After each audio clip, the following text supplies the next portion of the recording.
अस्सलाम वालेकुम नाज़रीन, प्रोग्राम में भलीकार आऊँ मैं मां सां नाजिया मीर। नाज़रीन, अॼु बानी PTI अडियाला जेल में गैर रस्मी गुफ्तगू कई है। सहाफ़नि सां पंहिंजी गुफ्तगू में उन्होंने रास्तो ज़ाहिर किया है त फ़ौज सां ॻाल्हाइण लाइ तैयार आहिनि, पर हुननि इहो ॻाल्हि कई है तो फ़ौज जेकॾहिं पंहिंजो नुमाइंदो मुक़ररु करे थी ॻाल्हाइण लाइ त हू तैयार आहिनि। मुख़्तलिफ़ सवाल सहाफ़नि पारां PTI बानी खां पुछा विया, जंहिंजे जवाब में उनजो इहो चवणु हो त हिन वक़्तु मुल्क अंदरि अण ऐलानियल मार्शल लॉ लागू आहे। संदन इहो बि चवणु आहे त मौसम नक़वीअ खे जेकॾहिं ॻाल्हियुनि जी ज़िम्मेवारी ॾिनी वई त हुन सां हू कंहिं सूरत न ॻाल्हाईंदा। ऐं गॾो गॾु हुनजो इहो बि चवणु आहे त असीं ॻाल्हाइण जे लाइ तैयार आहियूं ऐं असीं कॾहिं बि फ़ौज ते के इल्ज़ाम न लॻाया, पर असीं हमेशह फ़ौज ते तनक़ीद असीं कंदा रहियासीं, पर असां इल्ज़ाम न लॻाया आहिनि। नाज़रीन, हिकु भेरो ॿीहर जीअं गुज़िरियल कुझु वक़्त खां पाकिस्तान तहरीक इंसाफ़ इहो चवंदी आई आहे, पंहिंजो मौक़िफ़ रखंदी आई आहे त असीं रुॻो ॻाल्हाईंदासीं जेकॾहिं त फ़ौज सां ॻाल्हाईंदासीं, सियासी माण्हुनि सां ॻाल्हाइणु नथी चाहे पाकिस्तान तहरीक इंसाफ़। हाणे जॻह हिन वक़्तु सूरत हाल आहे, छा इहो मुमकिन हूंदो त का गुंजाइश निकिरे PTI ऐं फ़ौज विच में के ॻाल्हियूं थी सघनि, ऐं जेकॾहिं फ़ौज नथी ॻाल्हाए त पोइ सियासी माण्हुनि सां ॻाल्हाइण लाइ PTI जवाबु ॾिनो आहे, त पोइ इन सूरत में हीउ मामिलो कहिड़े पासे ॾांहुं वेंदो। अॼोके प्रोग्राम में हुन ते गुफ़्तगू कंदासीं। हुन सां गॾोगॾु नाज़रीन, अॼु अहम डेवलपमेंट थी आहे पाकिस्तान तहरीक इंसाफ़ जा उहे 39 मेंबर जिनजो नोटिफिकेशन इलेक्शन कमीशन जारी कयो हो ऐं उहे पाकिस्तान तहरीक इंसाफ़ खे उहे सीटूं मिलियूं हुयूं क़ौमी असम्बली में। अॼु क़ौमी असम्बली जो उहो नोटिफिकेशन जारी थियण खां पोइ पहिरियों इजलास आहे, पर मुख़्तलिफ़ तरमीमूं खणी आई आहे हुकूमत। ऐं जेके नाज़रीन जेके मुख़्तलिफ़ एनालिस्ट आहिनि, जेके मुख़्तलिफ़ दुनियूं आहिनि, उहे इन शइ खे कुझु ईअं ॾिसनि पियूं। ख़ुदि ऑपोज़िशन तमामु घणो एहतजाज बि करे पई, तनक़ीद बि करे पई, ऐं उन्हनि जो इहो ख़्यालु आहे त हीअ हुकूमत जेके मख़सूस सीटुनि वारो जेको अदालती अहम फ़ैसिलो आहे, जंहिंखां पोइ नोटिफिकेशन जारी थियल आहे, उन ते अमल दरामद न कराइण जे लाइ मुख़्तलिफ़ हरबनि जो इस्तेमालु करे पई ऐं मुख़्तलिफ़ तरमीमूं खणी अचे पई उन हवाले सां त जीअं हीउ फ़ैसिलो न थी सघे। त छा इहो मुमकिन आहे त हिन सूरत हाल में जॾहिं हिन फ़ैसिले खां पोइ जेका 2/3 अक्सरियत आहे हुकूमत जी, उहा उन्हनि वटि न रही आहे ऐं कंहिं बि आइनी तरमीम जे लाइ ज़रूरी हुजे थो त ऐवान जी इहा अक्सरियत उहा घुर्बल हुजे थी, त इन सूरत हाल में छा हुकूमत लाइ इहो मुमकिन हूंदो त अदालती फ़ैसिलनि ते हू कंहिं कानून साज़ीअ सां बची सघे। उन ते बि अॼोके प्रोग्राम में पंहिंजे जेके असांजा आइनी माहिर आहिनि उन्हनि सां गुफ़्तगू कबी, उन्हनि खां सम्झबो इन सिचुएशन खे त हिन जो छा अॻियां असांखे थींदे नज़र ईंदो। उन सां गॾोगॾु नाज़रीन कुझु ॿियूं डेवलपमेंट्स में नज़र अचनि पियूं। मूंखे इहा बि सुधा आहे त गुज़िरियल 5 ॾींहंनि खां जमायत इस्लामी जो धरणो जारी आहे। हेसि ताईं जेतोणीकि 5 ॾींहं गुज़री विया आहिनि, पर अञा ताईं को रिज़ल्ट, को खड़तेल इन एहतजाज इन धरणे जो न निकितो आहे। जमायत इस्लामी दाइरो वधाइण जी ॻाल्हि करे पई त असीं हीउ जेको असां पंहिंजो धरणो रावलपिंडी खां जंहिंजो आगाज़ थियो आहे, असीं पूरे मुल्क ताईं हिन जो दाइरो वधाईंदासीं ऐं जेसि ताईं मुतालबा नथा पूरा थियनि। 2 ॾींहंनि जो अल्टीमेटम जमायत इस्लामी हुकूमत खे ॾिनो आहे, पर छा हीउ जेको अल्टीमेटम आहे हीउ वक़्तु पूरो थियण ताईं को घुर्बल जेको मक़सदु, को नतीजो जमायत इस्लामी चाहे थी उहो पूरो थी सघंदो। उन ते पिणु अॼोके प्रोग्राम में गुफ़्तगू थींदी ऐं उन समेत नाज़रीन जेके ॿिया मामला नज़र अचनि पिया पॉलिटिकल सोशल फ्रंट ते, उन ते गुफ़्तगू कंदासीं। जेको पैनल मूंसां गॾु मौजूदु आहे जो तारो पासा कराईंदसि, मूंखे कराची स्टूडियो में जॉइन कियो आहे पाकिस्तान पीपल्स पार्टी जा सीनियर अॻवान आहिनि डॉक्टर करीम ख्वाजा साहब, मूंसां गॾु हिते मौजूदु आहिनि। स्टूडियो में ई मूंसां गॾु मौजूदु आहिनि पाकिस्तान तहरीक इंसाफ़ जा सीनियर अॻवान आहिनि मखदूम मोहसिन साहब, ऐं उनखां सवाइ नाज़रीन मुस्लिम लीग नून सां तालुक़ रखंदड़ सीनियर अॻवान आहिनि सीनियर कानूनदान आहिनि सरदार यासीन आज़ाद साहब, वीडियो लिंक ज़रिए जो कि प्रोग्राम जो हिसो आहिनि, ऐं सीनियर कानूनदान आहिनि शबीर शेर साहब, उहे पिणु जो कि प्रोग्राम जो हिसो आहिनि। वीडियो लिंक ते हू बि मूंसां अॼोके प्रोग्राम में गॾु आहिनि। सभिनी जी महिरबानी, मां गुफ्तगू जे लाइ वक्त कटियो आहे सभिनी के भलीकार। ॿियनि पैनलिस्ट की इजाज़त सां सरदार यासीन आज़ाद साहब, आपसे गुफ्तगू का आगाज़ करती हूँ। जो सूरत हाल इस वक्त हमारे सामने नज़र आ रही है, आज ख्वाहिश जाहिर की है बानी PTI ने कि वो मुज़ाकरात के लिए तैयार हैं, लेकिन फ़ौज अपना नुमाइंदा उसके लिए मुकर्रर करे। क्या कहेंगे आप, क्यों सियासी लोगों से, सियासतदानों से बात करने से गुरेज़ा है पाकिस्तान तहरीक इंसाफ़, और इस सूरत हाल में कोई गुंजाइश है मुज़ाकरात की? देखिए, पहली बात यह है कि मुझे इस बात का अफसोस है कि कोई पॉलिटिकल पार्टी का हेड अगर ये कहे कि मैं एस्टेब्लिशमेंट से तो मुज़ाकरात के लिए तैयार हूँ, लेकिन जो पॉलिटिकल पार्टीज़ के लोग हैं उनसे मुज़ाकरात करने के लिए तैयार नहीं हूँ। मेरा शुरू से मौक़िफ़ यह है कि आप एस्टेब्लिशमेंट को जब अपने मामलात में ख़ुद बुलाते हैं और ख़ुद पॉलिटिशियन से ज़्यादा उनको अहमियत देते हैं, तो दूसरी तरफ आप ये भी कहते हैं कि उनको गैर जानबदार रहना चाहिए, उनको हमारे सियासी मामला में मुदाखलत नहीं करनी चाहिए। ये बात तो मेरी समझ से बाहर है। मेरा अपना ज़ाती मौक़िफ़ ये है कि किसी भी सूरत में एस्टेब्लिशमेंट का सियासत के अंदर कोई रोल नहीं होना चाहिए। और जब सियासी जमात के लोग खुद कहते हैं कि उन्हीं लोगों से बात करेंगे, किसी और से नहीं करेंगे, इसका मतलब ये हो गया कि आपने जो वक्तन फ़क्तन नारा लगाया कि एस्टेब्लिशमेंट को सियासत में दखल अंदाजी करने का कोई कानूनी हक हासिल नहीं है, एस्टेब्लिशमेंट के लोगों को मीर जाफर और पता नहीं क्या किन जुमलों से आपने याद किया। तो आज जब आप ये बात करते हैं तो मुझे इस बात का दुख होता है कि आखिर आपकी जो पॉलिटिकल सोच है या पॉलिटिकल पार्टियों की जो जिम्मेदारी है, जो पार्लियामेंट के अंदर जाते हैं और पार्लियामेंट में जाके एक रोल प्ले करते हैं, अगर उनमें से कोई पॉलिटिकल पार्टी इस किस्म का नारा लगाती है या दावत देती है, तो उससे मैं बहैसियत पॉलिटिकल वर्कर के कम्प्लीटली डिसएग्री करता हूँ। और ये कहता हूँ कि उन लोगों को सियासत में इन्वॉल्व मत करें, अपने मामलात को खुद तय करें, पार्लियामेंट के अंदर बैठें और मामलात को तय करें। ठीक। सदर बानी यासीन पीटी हाजर साहब, पीटीआई कहती है कि पार्लियामेंट में ना बैठने के लिए उनको जो मखसूस नशिस्तों के हवाले से जो फैसला भी आया है अदालतों का, उस पर अमल दरामद ना करवाने के लिए हुकूमत मुख्तलिफ हरबे इस्तेमाल कर रही है। कभी प्रेशर का इस्तेमाल किया जाता है, कभी किसी और चीज़ का, और अब एक कानूनी मुसवदा हुकूमत ले आई है कि किसी तरीके से ये जो मखसूस नशिस्तें हैं ये पीटीआई के हिस्से में ना आ पाएँ। देखें, पहली बात यह है कि आप मुझे ये बताएं कि जब सुन्नी अताद ने पेशावर हाईकोर्ट में जाके इस फैसले को चैलेंज किया इलेक्शन कमीशन ऑफ पाकिस्तान के, तो लार्जर मंच ने उस फैसले को इंडोर्स किया और उसके खिलाफ सुन्नी इत्तेहाद पर सुप्रीम कोर्ट में आया। ऑनरेबल सुप्रीम कोर्ट ने जो फैसला दिया, आप ये बता दें कि क्या उस पूरी प्रोसीडिंग के अंदर पीटीआई बहसियत पार्टी के मौजूद थी? क्या पीटीआई ने कोई पिटीशन दाखिल की थी पेशावर हाई कोर्ट में? क्या पीटीआई ने कोई केस सुप्रीम कोर्ट में फाइल किया?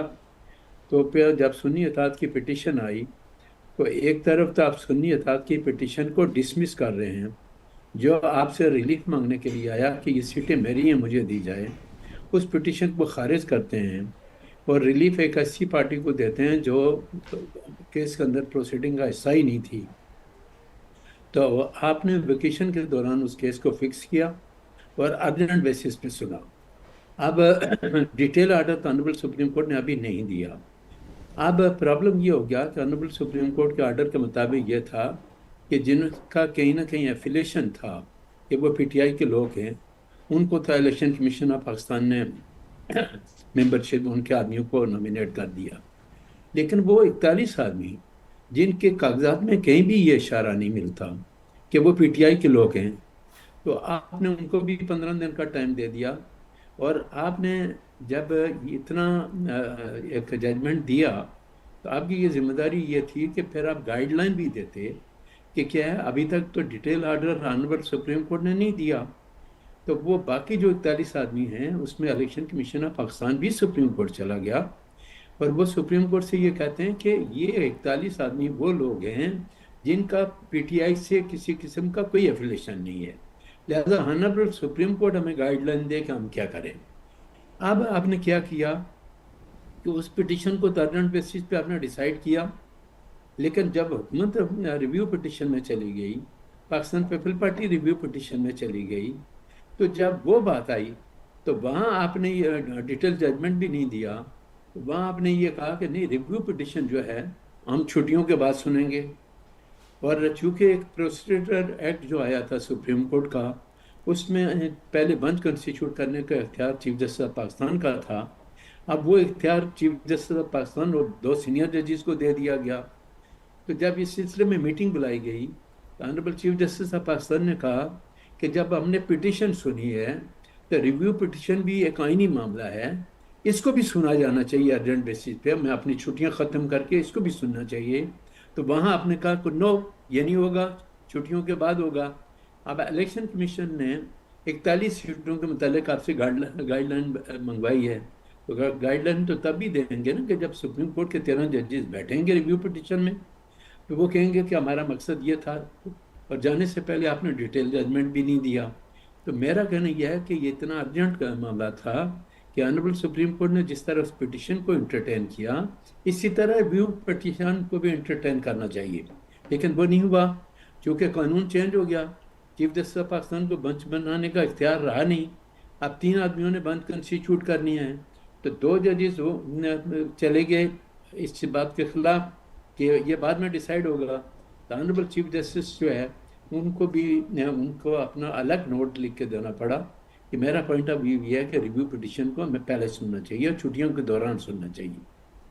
ठीक अब ये जो लीगल कॉम्प्लिकेशन है, कल अगर आप ये कहें कि ये जो 41 आदमियों के आर्डर को आपने इम्प्लीमेंट नहीं किया, तो आपने कोई रास्ता भी तो नहीं दिया। वहाँ तो आपने हमारे आइन के अंदर ये बात लिखी है कि जो इंडिपेंडेंट आदमी होंगे वो 3 दिन के अंदर अंदर किसी पार्टी में जाएंगे। तो आपने उन 41 आदमियों को भी 15 दिन का टाइम दे दिया कि वो जाएं और इलेक्शन कमीशन ऑफ पाकिस्तान में जाके साबित करें कि वो PTI के लोग हैं। एक नया मामला आपने Pandora box, I am sorry to say कि आपने खोला। तो अब इस सिलसिले को मीट करने के लिए या इसका रास्ता देने के लिए रिव्यू पिटिशन का फैसला ऑनरेबल सुप्रीम कोर्ट ने करना है, और उन्होंने गाइडलाइन देनी है कि ये 41 आदमी जिनके मतलब कोई डॉक्यूमेंट्री एविडेंस नहीं है कि ये PTI के लोग हैं, आप कहते हैं कि उनको भी रिजर्व सीटें दे दी जाएं। तो उनको कैसे रिजर्व सीटें दी जाएंगी जब उनका तल्लक ही PTI से कोई नहीं है? एक तो PTI पार्टी नहीं है, रिलीफ मांगने कोई गया, रिलीफ आपने किसी दूसरी पॉलिटिकल पार्टीज को दे दिया। क्योंकि जजमेंट आ गया तो जजमेंट पे इज़हार ख्याल करना हमारा हक बनता है कानूनी हक है। तो अब इन हालात में जब पाकिस्तान पीपल पार्टी और हुकूमत रिव्यू पिटिशन में सुप्रीम कोर्ट में चली गई, तो आपकी ये जिम्मेदारी थी जो हमारे 3 जज साहिबान including chief justice of Pakistan जिन्होंने बेंच कंस्टिट्यूट करना था, आपने ये पाबंदी भी लगा दी कि रिव्यू पिटिशन वही 13 जज सुनेंगे और कोई जज नहीं आएगा। ठीक है, 13 जज सुन लें, लेकिन आप छुट्टियों में सुन लेते ना, ताकि ये जो लीगल कॉम्प्लिकेशन। ठीक यासीन साहब, आप कह रहे हैं कि अगर ये रिव्यू पिटिशंस का वाला मामला अर्जेंट बेसिस पर टेकअप कर लिया जाता तो फिर शायद सूरत हाल कुछ मुख्तलिफ होती। शबीर शेर साहब, अवां वटि ईंदसि, कीअं ॾिसो पिया, अवां कुछ ऐड कंदो हिन में, ऐं इहो बि ज़रूरु ॿुधाइजो जीअं यासीन साहब चयो त अर्जेंट बेसिस ते हिन मामले खे खणणु घुरिजे आहे, छाकाणि त हीउ तमामु अहम मामिलो आहे ऐं हिन वक़्तु गाइडलाइन जी ज़रूरत आहे त सुप्रीम कोर्ट ई उहा गाइडलाइन ॾेई सघे थी हिन सूरत हाल में। गॾोगॾु इहो बि त जेके मुख़्तलिफ़ कानूनी मुसवदा साम्हूं अचनि पिया, ऑपोजिशन उनखे नालो ॾिए पई त असां वटि जेके मुख़्तलिफ़ रुकावटूं आहिनि उहे विधियूं पियूं वञनि त जीअं हिन फ़ैसिले ते अमल न थिए, त हीउ मुमकिन आहे हिन सूरत हाल में त कंहिं कानून साज़ीअ सां कंहिं फ़ैसिले ते अमल दरामद खां बची सघिजे? मसइलो इहो आहे त पहिरियां यासीन साहब वारनि इन उसूल ते हलिया जेका हाणे था ॻाल्हि कनि पिया। जॾहिं जेको आहे सो PTI जे मैंडेट ते धाड़ो हयो वियो ऐं PTI खे हिननि जे पसंदि जे चीफ जस्टिस उन्हनि जी पार्टी जो निशान बि कोन ॾिनो ऐं कोई बि निशान कोन ॾिनो। उन महिल त हिननि जी पार्टी कोई बि इन ते एहतजाज कोन कयो ऐं उन महिल बिल्कुलु जेको आहे असांजी उसूल पसंदी ॿी, हिन महिल उसूल पसंदी ॿी आहे। हाणे जॾहिं उन्हनि जी उनखे कंहिं पार्टी में वञणु कोन ॾिनो वियो, ब्लॉक कयो जाॾो कारो ब्लॉक करे त उहे सिर्फ़ु ऐं सिर्फ़ु अचनि त मुस्लिम लीग नून में अचनि। ऐं हाणे बि जेको आहे हिकदमि ऑर्डिनेंस कहिड़े कानून ते हितां आणनि पिया, कंहिं जेका कहिड़े कानून हिननि खे इजाज़त ॾिनी आहे त तव्हां ऑर्डिनेंस सां तव्हां माण्हुनि खे ब्लॉक कयो, जॾहिं त उहे माण्हू तव्हांजा आहिनि ई कोन के। उन्हनि खे मैंडेट जेको मिलियो आहे उहो ॿी पार्टी जे बुनियाद ते मिलियो आहे, उहो PTI जे हिन ते मिलियो आहे। ऐं हिन वक़्तु बि तव्हां सूरत हाल ॾिसो, इन ते त ॻाल्हि ई कोन था कनि पिया त ईसा जे लाइ जेको आहे 3 महीना 4 महीना पहिरियां नोटिफिकेशन निकितो हुयो त चीफ जस्टिस साहिब मुस्तक़बिल जो। हींअर सिर्फ़ु 2 महीना वञी बचा आहिनि, नोटिफिकेशन छो थो निकिरे पियो चीफ जस्टिस जो? मंसूर अली शाह खे छाकाणि त उहो पसंदि नथो अचे थो, हुनखे चीफ जस्टिस आहे करणो। कानूनी आइनी क्राइसिस जेके से पाण पैदा कयूं वेठा आहिनि, हिननि खे सिर्फ़ु ऐं सिर्फ़ु इक़्तिदार में रहणो आहे। हू ॻाल्हि सही थो करे भई मां फ़ौज सां त ॻाल्हायूं, इन करे त हुनखे इक़्तिदार मां हटायो फ़ौज ई हुयो। बाजवा जेका हुनजे ख़िलाफ़ नो कॉन्फिडेंस आंदो हुयो ऐं हिननि सभिनी खे ख़ुदि ख्वाजा आसिफ जे करे तस्लीम कयो, मुस्लिम लीग जे सभिनी, त असांखे बाजवा घुराए चयो त भई हिननि जे ख़िलाफ़ नो कॉन्फिडेंस आणियो। जॾहिं हे पाण ख़ुदि जेके आहिनि से हुन जमहूरी इदारनि ते, जमहूरी क़ुवतनि ते, जमहूरियत ते एतबार ई कोन था कनि पिया ऐं फ़ौज ई ज़ाहिर आहे सॼो कुझु आहे, पावर शेयरिंग उन्हनि वटि आहे, बाक़ी हे त उहो शेयर होल्डर आहिनि। त हू सही थो चए पियो त मूंखे हुननि सां ॻाल्हाइण ॾियो, हिननि वटि त कुझु आहे कोन को, हिननि खे सुभाणे ज़ाहिर त पसंदि न आया हू, हिननि खे बि चवंदा हुन वांगुरु त तव्हां हलो नो कॉन्फिडेंस आणींदा। बेसिक सही हिते न जमहूरी ॻाल्हि आहे न जमहूरी इदारनि जी ॻाल्हि आहे, न आइन जी ॻाल्हि आहे, न कानूननि जी ॻाल्हि आहे। बसि इहा आहे त असांजे हथ में कंहिं बि सूरत में कहिड़े बि दरवाज़े खां इक़्तिदार अचे, आइन खे बि कोन्हे ॾिसणो, कंहिं बि शइ खे कोन्हे ॾिसणो। हाणे आणणो आहे ऑर्डिनेंस, त उन ज़रिए जेके आहिनि से हे माण्हू 41 जेके आहिनि उहे टंगिया पिया हुजनि, उहे काॾे बि कोन्हनि, या हिननि था रहनि या रहने देंगे या हर चीज़ ख़तम कर देंगे। मसइलो प्रिंसिपल जेको आहे उहो नज़र ई कोन थो अचे, न को जमहूरी इदारनि खे बचाइण जो, न आइन खे बचाइण जो, कंहिंखे बि नज़र कोन थो अचे। भई तव्हां काथे त घटि में घटि जेको आहे इहो उसूल जेको आहे क़ाइमु कयो त भई हुननि खे बि तव्हां पंहिंजी हिकिड़ी जॻह ॾियो, छाकाणि त हाणे तव्हांखे जी मेजॉरिटी विझे नज़र थी अचे पई, उन करे तव्हांखे कानून आइन सभु ॻाल्हियूं नज़र थियूं अचनि थियूं। मूंखे त सिर्फ़ु जेका सा सवाइ मफ़ादनि जी जंग जे कुझु बि नज़र कोन थो अचे। जी ठीक है करीम साहब, हुकूमत के मेजॉरिटी वींदे नज़र अचे पई, इन करे हाणे कानून ऐं आइन सभु यादि अचे पियो। ॾिसो ॻाल्हि ॿुधो, हीअ जेको जजमेंट आई आहे, अगरि फॉर इंस्टेंट हाइपोथेटिकली उन ते अमल दरामद थिए त हिननि खे 22 सीटूं मिलंदियूं। 91 ऐं 22 वञी 113 थियूं थी, त वरी बि जेको गवर्नमेंट सिटिंग आहे उहो 172 ईज़िली कंफर्टेबली वेठा आहिनि। नंबर 1 ॻाल्हि जेका आउं सम्झां थो। ॿी जेका ॻाल्हि इहा आहे त जेको लेजिस्लेटर जो हक़ आहे त हू जेको आहे so private member day bill अॼु आयो आहे, उहो हाणे स्टैंडिंग कमेटी में वियो आहे, पास थिए थो नथो थिए, उहो शायदि सिंपल मेजॉरिटी सां कोन थो थिए, उहो कॉन्स्टिट्यूशन अमेंडमेंट आहे, 2/3 मेजॉरिटी ॿिन्ही ऐवान में थिए। सो हाणे मूंखे ख़बर कान्हे पोज़ीशन छा वञी बीहंदी। टी जेका ॻाल्हि इहा आहे त इमरान ख़ान जेको ॻाल्हि कई आहे त मूंखे फ़ौज सां मूंखे ॻाल्हाइणो आहे, त जॾहिं यूनियनिस्ट पार्टी पंजाब जी उन वक़्तु अक्सरियत उनजी हुई, 1920 खां जेके इलेक्शन थिया हुआ उनमें यूनियनिस्ट पार्टी ईंदी, जंहिंमें सिख बि हूंदा हुआ, मुस्लमान बि ऐं हिंदू पंजाब जा, नेशनलिस्ट पार्टी हुई। पोइ जेको स्कीम जे तहत तोड़ फोड़ थी, पोइ ख़िज़र हयात टिवाना जेको हो सो प्राइम चीफ मिनिस्टर हो, उनखे प्रीमियर चूंदा हुआ पंजाब जो, उन वक़्त जी ॻाल्हि आहे। पोइ हुन ते प्रेशर थियो वाइसराय जो, ऐं पोइ हू आयो मुस्लिम लीग में, त पोइ वरी हिते हिकिड़ो जलसो हुजे लाहौर में, त उहो ख़िज़र हयात टिवाणे जे ख़िलाफ़ु नारेबाज़ी मुस्लिम लीग वारा पिया कनि, क़ाइदे वारी मुस्लिम लीग। पोइ वरी उन्हनि चयो, स्टेज ते अनाउंस कयो त हुन ख़बर आई कि ख़िज़र साडा आई आहे, त हाणे इमरान ख़ान बि ईअं कयो आहे, त मां हाणे चए थो फ़ौज सां मूंखे ॻाल्हाइण लाइ तयारु आहियां, पर माना हिकिड़ो डेमोक्रेटिक फ़ैसिलो कोन्हे। ऐं जेकॾहिं पाकिस्तान में डेमोक्रेसी खे हलाइणो आहे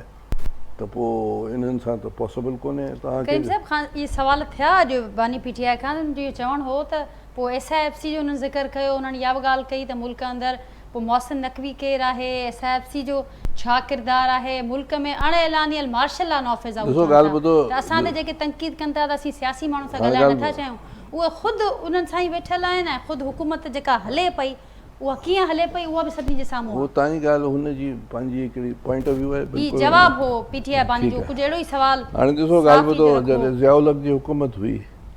बेनज़ीर साहिबा ऐं पीपल्स पार्टी उन वक़्तु सभ खां वॾी अपोज़िशन हुई, शहीद बीबी,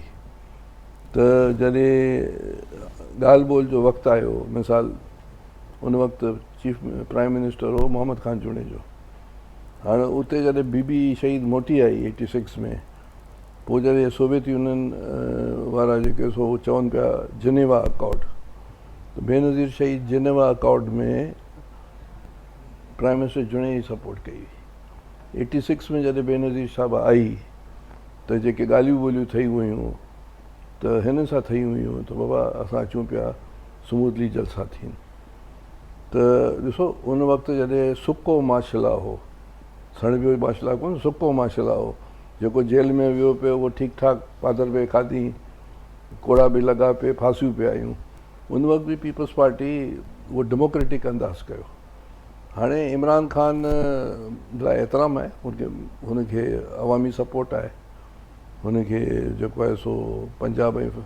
KP में बिल्कुलु मेजॉरिटी आहे, साइज़ेबल मेजॉरिटी आहे, हुन सां इनकार कान्हे, पर इहो पॉलिटिकल थिंकिंग कान्हे। इन में ॾिसो न, हुन पंहिंजी 3.5 साल में फ़ौज खे स्पेस ॾिनो,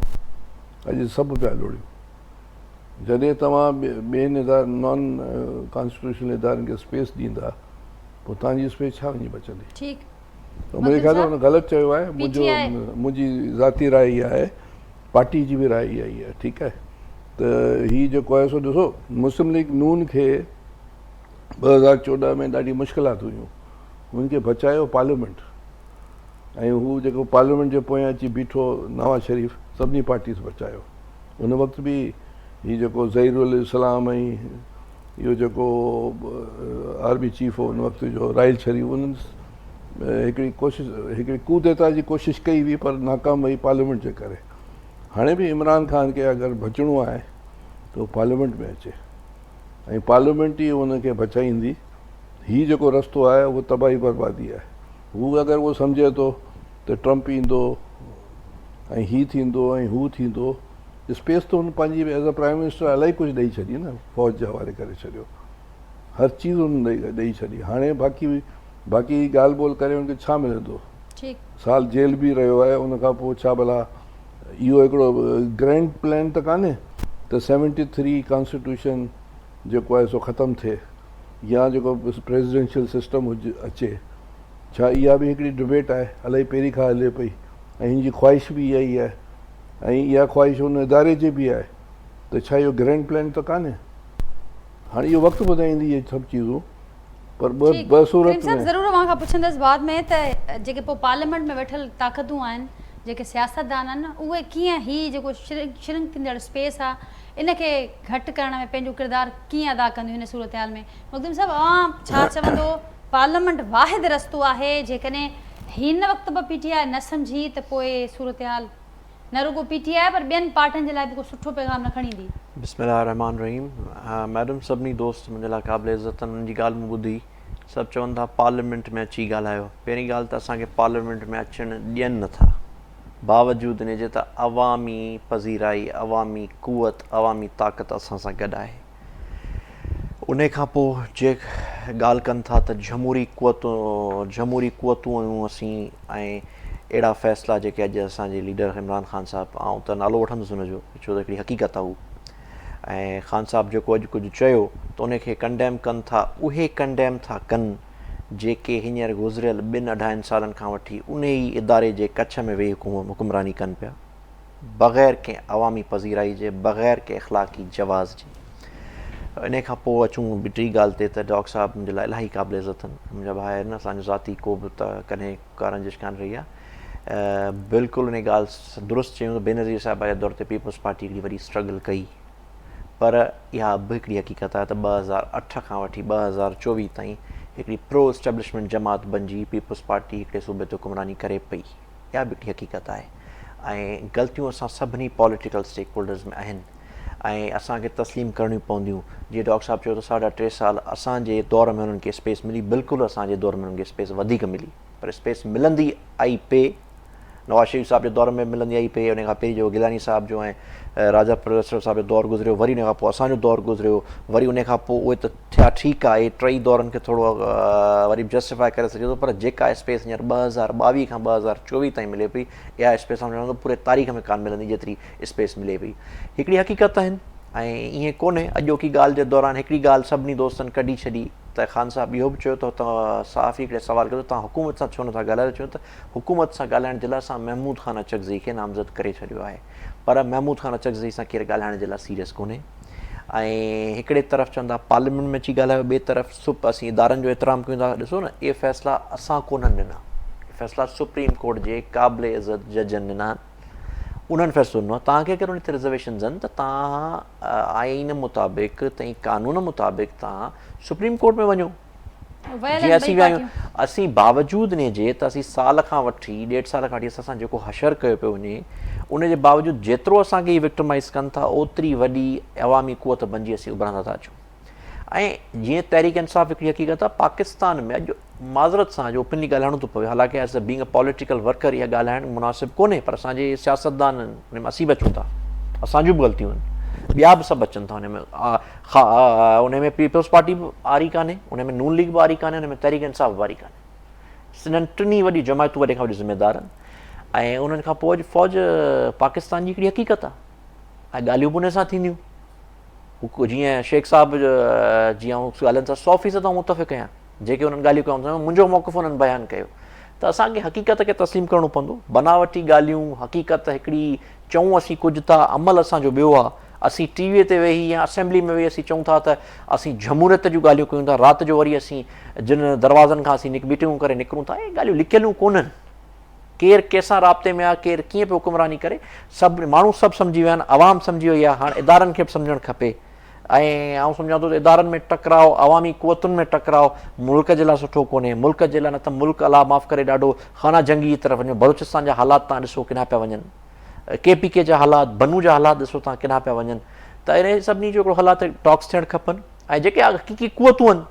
असांजे चवण सां या ॿिनि पार्टियुनि जे चवण सां त कोन थींदो त फ़ौज हिकिड़ी हक़ीक़त कान्हे या हुननि जे चवण सां तहरीक इंसाफ़ सां असीं ॻाल्हियूं कोन कंदासीं असीं सभु हक़ीक़तूं आहियूं पीपल्स पार्टी बि हिकिड़ी हक़ीक़त आहे हक़ीक़तूं आहिनि सभु जीअं अवां चयो त पोइ हिकिड़ो ई मौक़िफ़ हुजणु घुरिजे जेका ॻाल्हि राति जो थिए थी जेका उहा ॾींहं जो बि उहो ई मौक़िफ़ हुजणु घुरिजे पोइ अॻियां PTI बि उन ते अमल कंदी नज़र ईंदी बिल्कुलु कंदी जे अगरि PTI अमल तनक़ीद को इल्ज़ाम एस्टेब्लिशमेंट ते असांखे नज़र न ईंदो PTI जो ॾिसो अगरि उहे त ॻाल्हियूं थींदियूं ॻाल्हियुनि में रिज़र्वेशन्स आहिनि सख़्तु रिज़र्वेशन हुननि खे बि असां PTI खे उमेद आहे त जेका ख़्वाहिश PTI ॾेखारे पई इन ते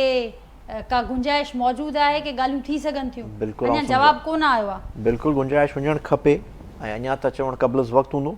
त ॾिसूं छा थो अॻिले दौर जे तरफ़ां रिस्पॉन्स अचे हुकूमत इहो ॼाणाए थी त ही PTI ॻाल्हियूं न पर माफ़ी घुरे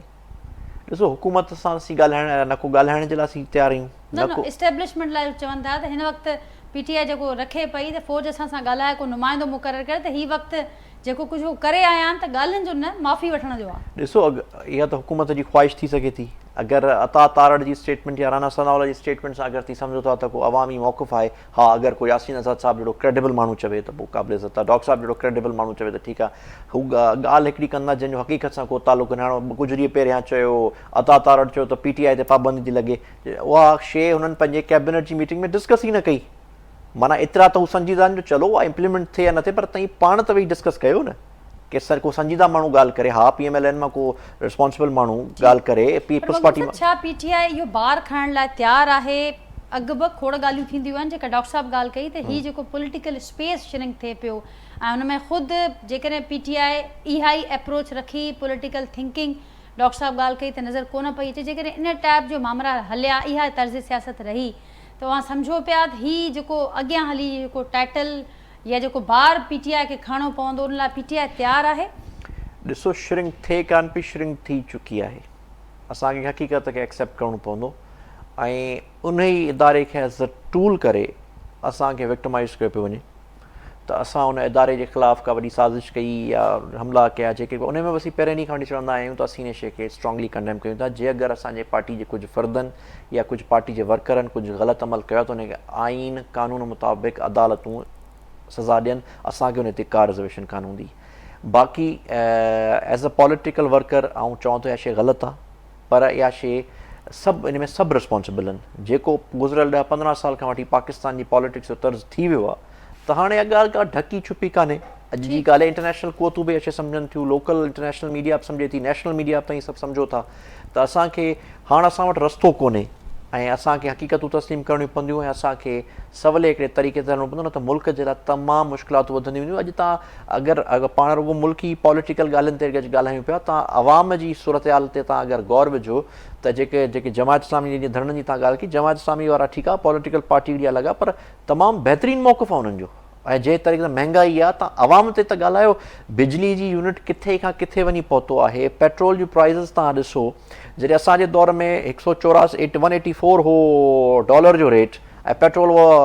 हो 170 जे क़रीब तॾहिं तनक़ीद थींदी हुई अॼु जो उहे माण्हू चवनि था त इकोनॉमी जेका आहे सो बहितर पई थिए जॾहिं 270 जे क़रीब आहे डॉलर 200-300 खे वञी लॻो आहे पेट्रोल अॼु उहा बहितर कीअं आहे जे अगरि बहितर आहे त मूंखे ॿुधाईंदे ऐं सम्झण खां क़ासिर आहियां या आउं शायदि बाइस थी वियो आहियां मूंखे सम्झाईंदा अगरि जे मूंखे सम्झाईंदा त आउं उन ॻाल्हि खे इंडोर्स कंदुसि ऐं असांखे इंडोर्स करणु बि खपे असांखे हमेशह तनक़ीद बराए तनक़ीद न करणु खपे तनक़ीद बराए इस्लाह करणु खपे ऐं इस्लाह असांखे सभिनी खे करणी पवंदी जे असीं सभिनी न कंदासीं त रुॻो असीं माज़ी खे पिया ॻाईंदासीं ऐं ॾींहुं ब ॾींहुं हिकिड़ो ख़राबु दौरु ईंदो त ठीकु आहे अगरि फॉर एग्ज़ाम्पल अगरि फ्रेश इलेक्शन्स हाणे अगरि पार्लियामेंट जी ॻाल्हि था कनि त जीअं डॉक्टर साहिबु चयो त 113 अगरि इन रिज़र्व सीटुनि खां पोइ असांखे 113 मिलंदियूं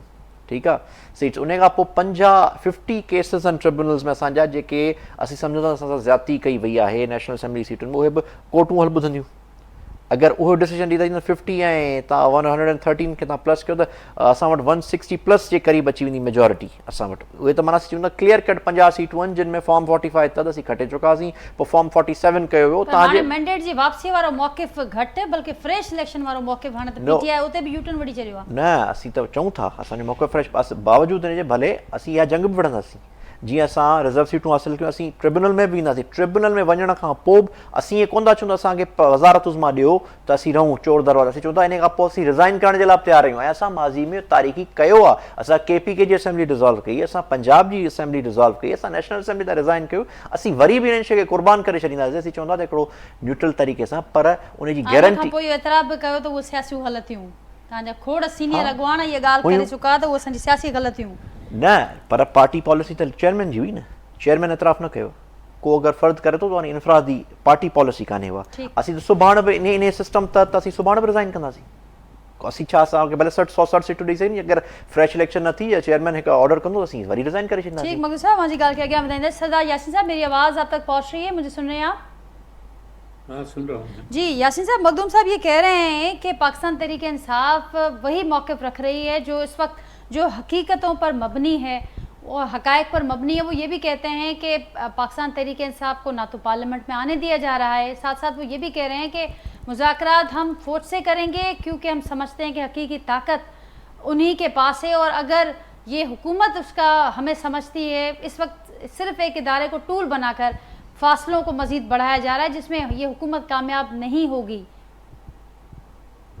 देखें मैंने अपनी ज़िंदगी में जो कुछ देखा है ना कि जब भी इस मुल्क के अंदर इलेक्शन होते हैं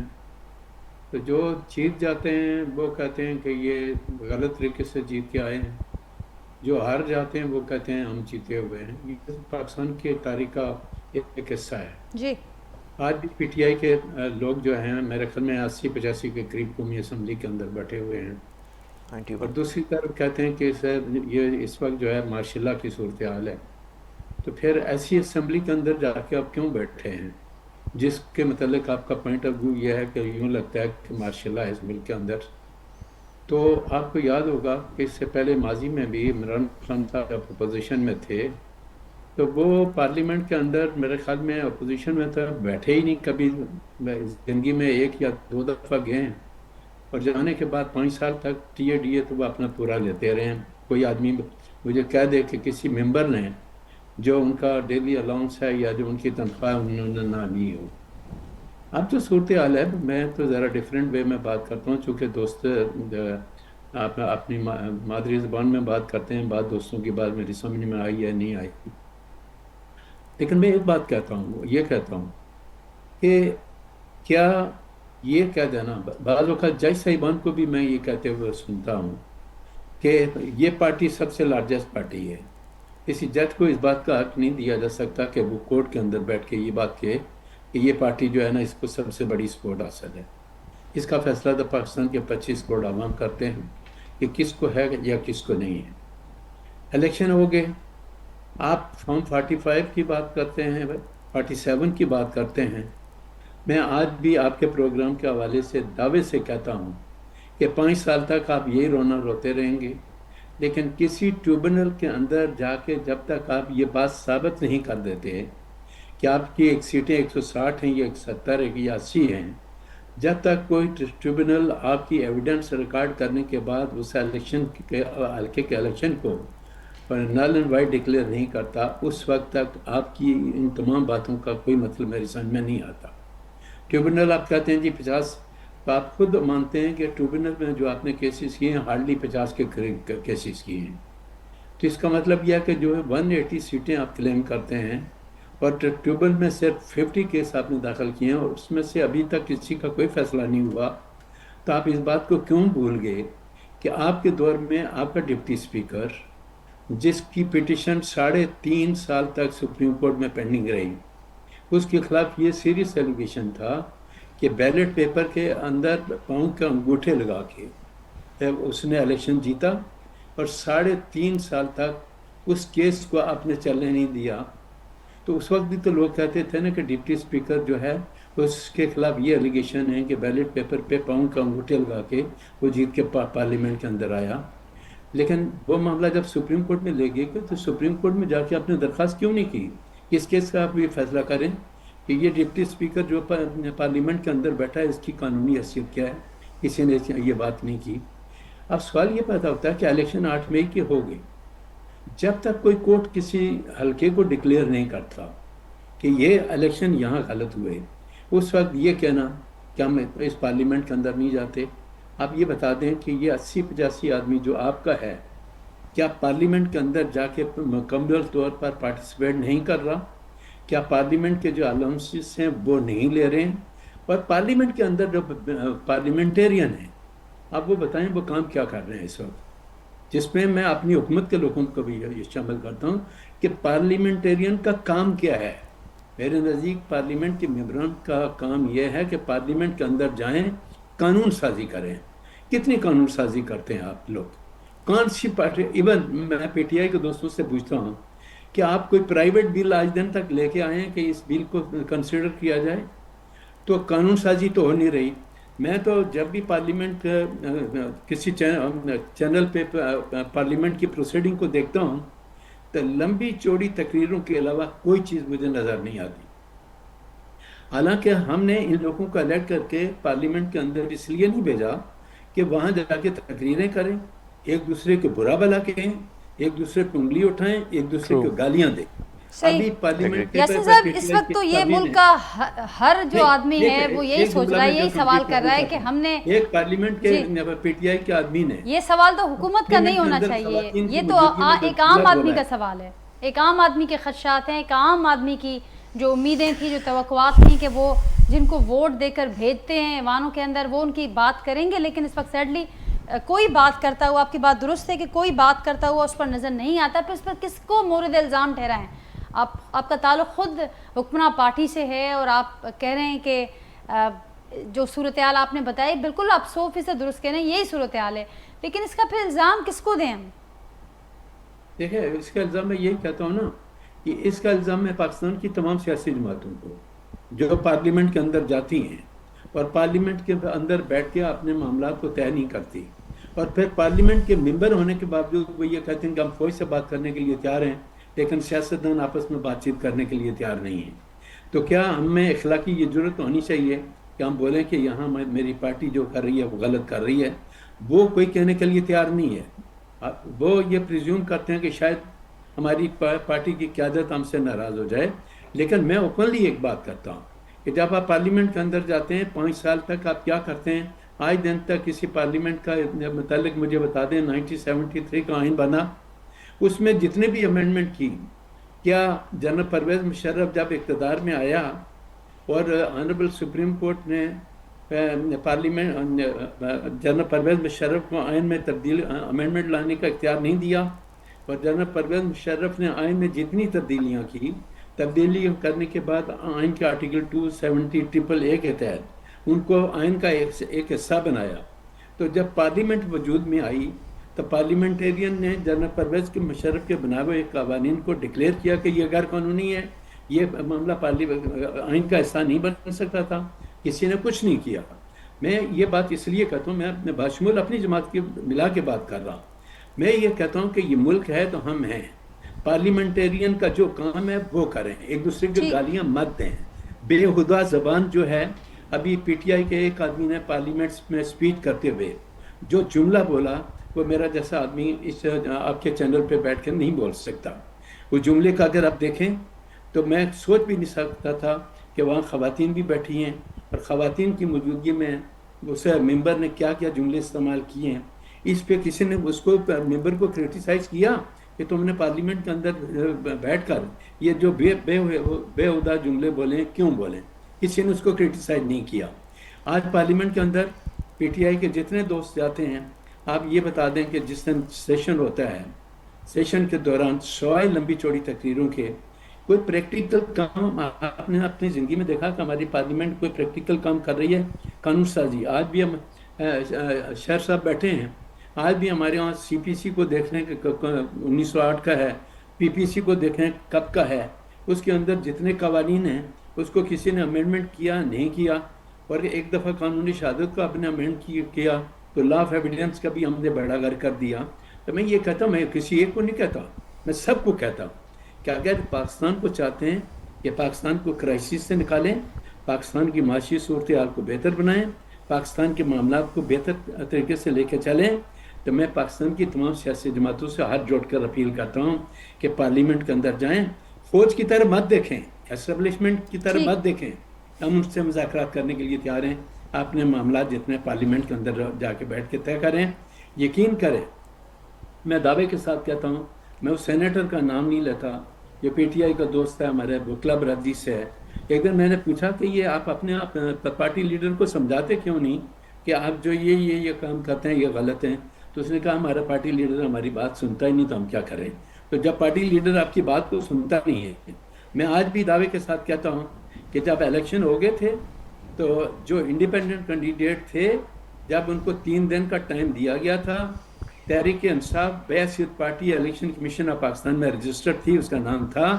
वो शामिल हो जाते पीटीआई के अंदर, कहते कि हम शामिल हो रहे हैं। और उनके शामिल होने के बाद अगर कोई लीगल कॉम्प्लिकेशन होती तो पीटीआई के लोग अदालतों में जाते। तो आज मैं दावे के साथ कहता कि यहाँ पीटीआई के साथ गलती हो रही है।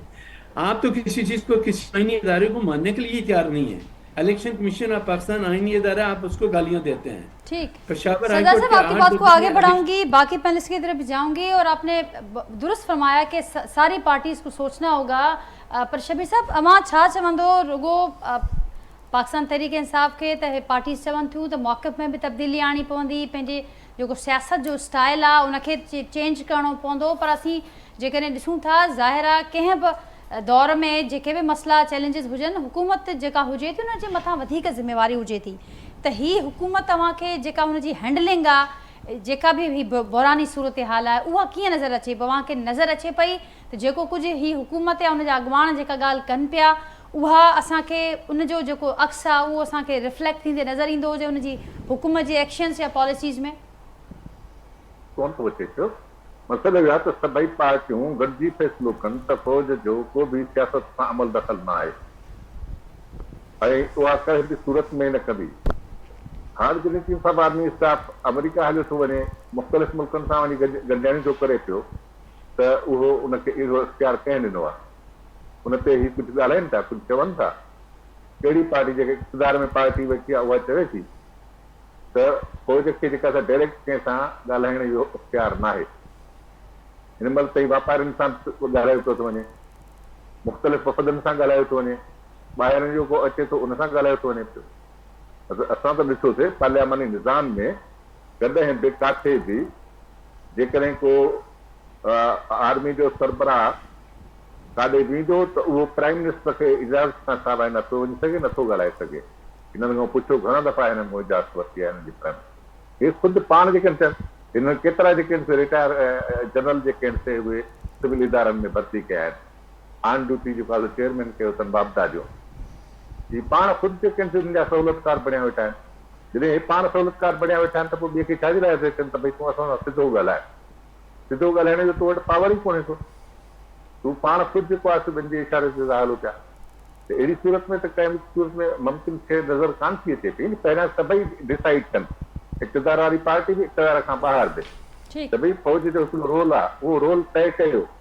उनखे किथे बीहणो आहे। सभिनी जो माइंड सेट जेको आहे सो उहो सिर्फ़ु नौकर वारो लॻो पियो आहे, मुलाज़िमनि वांगुरु था ॻाल्हाइनि पिया। रुॻो सिर्फ़ु जेको आहे सो हुननि खे बेनिफिशरी बणिजणा आहिनि, फ़ाइदा वठणा आहिनि, मफ़ाद पंहिंजा पूरा करणा आहिनि, ऐं जमहूरियत खे मुयसर कमु करणो ई कोन्हे ॼणो। हिन ही पार्टी हुई जंहिं जेका आहे सा 1999 में फ़ौजी कोर्टनि जी इजाज़त ॾिनी ऐं आइन में तरमीम कई, अमेंडमेंट कई। ऐं ही छा चवनि त हू जेके फ़ौज सां ॻाल्हियूं था कनि पिया, कंहिंजे चवण ते इहो कयो हुयो? फ़ौज जे चवण ते ई कयो हुयो न। पोइ कहिड़े हिसाब सां था ही चवनि पिया त इमरान ख़ान जेको आहे उहो फ़ौज सां ॻाल्हि न करे? भई जेको पावरफुल इदारो आहे उन सां ई उहा ॻाल्हि कंदो। तव्हां वटि पावर आहे कोन को, तव्हां वटि छाजे लाइ ॻाल्हाए? असुल ख़ुदि जेका जमहूरियत जूं गॾियूं उॾाइण वारा ही सभई पाण, सभई सियासतदान, पीपल्स पार्टी आहे, मुस्लिम लीग आहे, थोरे पीटीआई आहे। पीटीआई बि साॻियो रोल अदा कयो। जेको 3 साल हुनखे हुकूमत मिली त पीटीआई वधि में वधि सहूलियतकार बणे ऐं वधि में वधि जेको आहे सो हुननि खे सहूलियतूं ॾिनियूं। हाणे जॾहिं जेको इक़्तिदार खां ॿाहिरि कढंदो पोइ त को ॻाल्हाईंदो भई जेॾी महिल तव्हां इक़्तिदार में आहियो त ओॾी महिल तव्हां छा था कयो पिया, ओॾी महिल तव्हां सहूलियतकार बणिया वेठा आहियो ऐं ठीक जमहूरियत जा दुश्मन बणिया वेठा आहियो। शबीर साहब जमहूरियत खे बिल्कुलु तव्हां कॾहिं बिल्कुलु दुरुस्त पिया फरमायो त ऑपोजिशन में रहंदे कुझु ॿियो मौक़िफ़ हुजे थो। करीम साहब तमामु सीनियर पॉलिटिशियन आयो आहे, जॾहिं हुकूमत अचे थी त उन वक़्तु मौक़िफ़ कुझु ॿियो आहे, ऑपोजिशन में वेंदे मौक़िफ़ कुझु ॿियो थो थी वञे। पर बहरहाल उहो ई सुवाल जेको अवां वटि पियो आहे त हाणे जेके ख़ुदि पार्लियामेंट में वेठल माण्हू आहिनि या जेके तव्हां जहिड़ा सीनियर पॉलिटिशियन जेके सम्झनि था त स्पेस श्रिंक थिए पियो वधीक, या जीअं मखदूम साहब फरमायो त श्रिंक थी चुको आहे, उनखे हाणे कीअं पंहिंजी स्पेस खे वापसि वठिणो आहे, छा करिणो आहे, उनमें कहिड़ो किरदारु? ॾिसो, असां अगरि भरे सॻिरी जी तारीख़ ॾिसूं त भरे सॻिरी जी तारीख़ में जॾहिं अंग्रेज़नि जॾहिं कंसल्टेशन वारो प्रोसेस शुरू कयो त प्रिवली काउंसिल हुननि ठाही ऐं उहो जेके पॉलिटिशियन्स हितां नामज़द कया विया उन वक़्तु इलेक्शन कोन थींदा हुआ। पोइ 1920 में पंजाब में थिया, असां वटि 1935 में थिया, मुख़्तलिफ़ सूबनि में, त पोइ हिकिड़ी चीज़ उन्हनि में मार्क थी वई 46 जे इलेक्शन ताईं त हर 30 सालनि खां पोइ ब्रीड ऑफ पॉलिटिशियन चेंज थींदा आया। इहो अंग्रेज़ जे दौर खां चीज़ ऑब्ज़र्वेशन आहे ऐं इहा सेम प्रोसेस तव्हांखे अमेरिका ऐं बरतानिया में बि हर 30-35 सालनि खां पोइ, इवन इंडिया में बि उहो पॉलिटिशियन चेंज थी वेंदा आहिनि। ठीकु आहे, हाणे ॿी ॻाल्हि आहे त असीं त कमज़ोर आहियूं, असां सां मुराद जेके पॉलिटिकल पार्टीज़ असीं सभु, पर हो बि ताक़तवर कोन रहिया आहिनि। ठीकु आहे, उन ते आउं वधीक नथो ॻाल्हाइणु चाहियां, पर इहो स्वीपिंग स्टेटमेंट कान्हे, हिस्टोरिकल बुनियाद ते आउं इहा ॻाल्हि पियो चाहियां। हाणे मसइलो इहो आहे त असां जेकॾहिं सभु इहे चीज़ूं कईसीं त पोइ असां सभु आउट थी वेंदासीं। नई ब्रीड ऑफ पॉलिटिक्स, तव्हां ईअं ॾिसो बलोचिस्तान में सॼी क़यादत नौजवाननि वटि अची वई आहे, जेके रवायती पॉलिटिशियन सरदार आहिनि उहे ओस थी विया आहिनि। इहे सेम चीज़ तव्हांखे केपी में नज़र ईंदी, पश्तून तहफ़ुज़ मूवमेंट जी सूरत में, त सभिनी घोड़ा आहे, उनखे अवाम दुश्मन इस्लाम दुश्मन था अचनि, हिते बि हिननि खे बि ईअं पिया अचनि, सिंध ऐं पंजाब में बि ईअं थींदो। असां सभिनी खे सोचणु खपे, पार्लियामेंट में वेही करे फ़ैसिला कयूं, असीं सभु, असां बि कसूरवार आहियूं, PTI बि कसूरवार आहे, नून बि कसूरवार आहे, न त पोइ असांजो मुस्तक़बिल कमिंग डेज़ में ही जेको भरे सॻिरी जी सियासत में 30-35 साल खां पोइ थिए थो उहो असां बि थींदासीं शिकार। ॿी ॻाल्हि जेका नई टही जेका अचे पई जीअं बलोचिस्तान ऐं हुते उन्हनि जेको आहे सो सभु को हथियारबंद जो त कोन था कनि, हुते पॉलिटिकल स्ट्रगल बि हले पई, मारंग बलोच आहे या हुते बि मंज़ूर पश्तीन वारा आहिनि, उहे बि हथियारबंद जदोजहद कोन पिया कनि। त चवण जो मतिलबु आहे इहे सभु प्रोसेस हिते बि ईंदा ऐं पंजाब में बि ईंदा। पंजाब में हुननि जेको आहे सो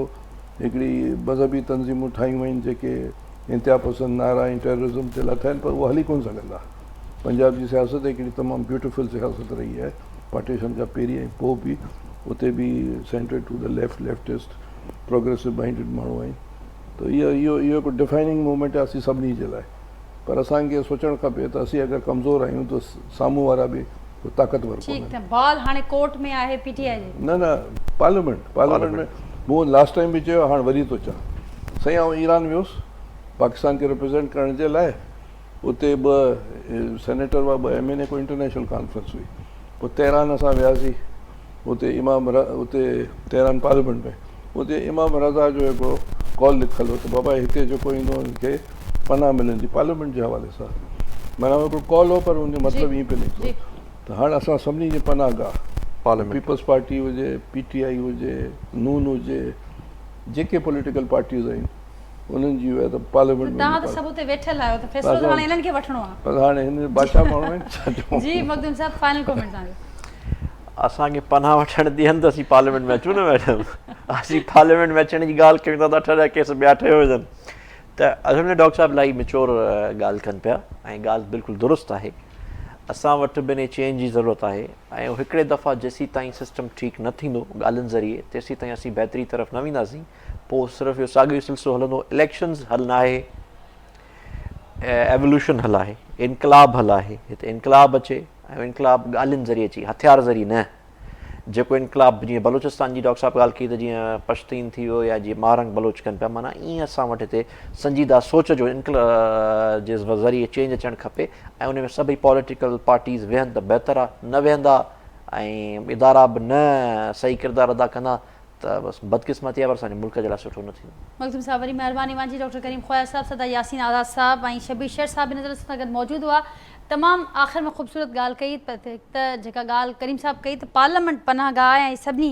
सियासतदाननि खे सोचणो पवंदो, उन में मुल्क जी बि बका आहे, अवाम जी बि बका आहे, ज़ाहिर आहे जेके उते वेठल आहिनि उन्हनि जी बि बका आहे। उन सां गॾोगॾु त इनकलाब जी ज़रूरत आहे, तब्दीली जी ज़रूरत आहे, पर उहा तब्दीली हथियारनि सां न ॻाल्हियुनि सां ईंदी। नाज़रीन इजाज़त वठंदा तव्हां खां, सुभाणे वरी मुलाक़ात थींदी अव्हां सां। पंहिंजे फीडबैक असांखे आगाह कजो। अल्लाह हाफ़िज़।